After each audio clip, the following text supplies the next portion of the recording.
The Flaming Castle by Anonymous. Upon a high mountain in the Tyrol there stands an old castle, in which there burns a fire every night, and the flashes of that fire are so large that they rise up over the walls, and may be seen far and wide. It happened once that an old woman in want of firewood was gathering the fallen twigs and branches upon this castle-crowned mountain, and at length arrived at the castle door. To indulge her curiosity she began peering about her, and at last entered, not without difficulty, for it was all in ruins and not easily accessible. When she reached the courtyard, there she beheld a goodly company of nobles and ladies seated and feasting at a huge table. There were, likewise, plenty of servants, who waited upon them, changing their plates, handing round the viands, and pouring out wine for the party. As she thus stood gazing upon them, there came one of the servants, who drew her on one side, and placed a piece of gold in the pocket of her apron, upon which the whole scene vanished in an instant, and the poor frightened old woman was left to find page 159 her way back as well as she could. However, she got outside the courtyard, and there stood before her a soldier with a lighted match, whose head was not placed upon his neck, but held by him under his arm. He immediately addressed the old woman, and commanded her not to tell anyone what she had seen and heard upon peril of evil befalling her.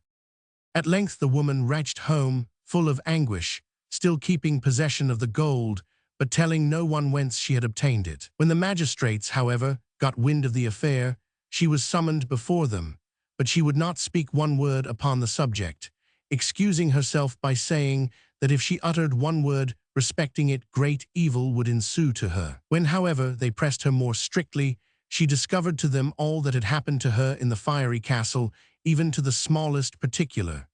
In an instant, almost before her relation was fully ended, she was carried away, and no one could ever learn whither she fled.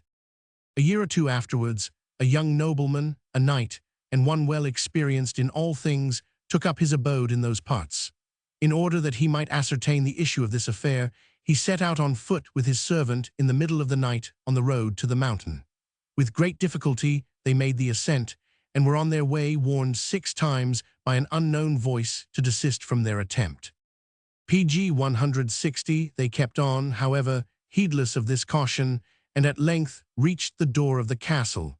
There again stood the soldier as a sentinel, and he called out as usual, "Who goes there?" The nobleman, who was bold of heart, gave for answer, "It is one." Upon this, the spirit inquired further, "Who art thou?"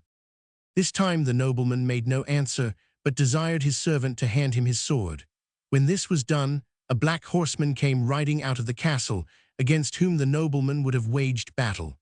The horseman, however, dragged him up upon his horse and rode with him into the courtyard, while the soldier chased the servant down the mountain. The nobleman was never more seen.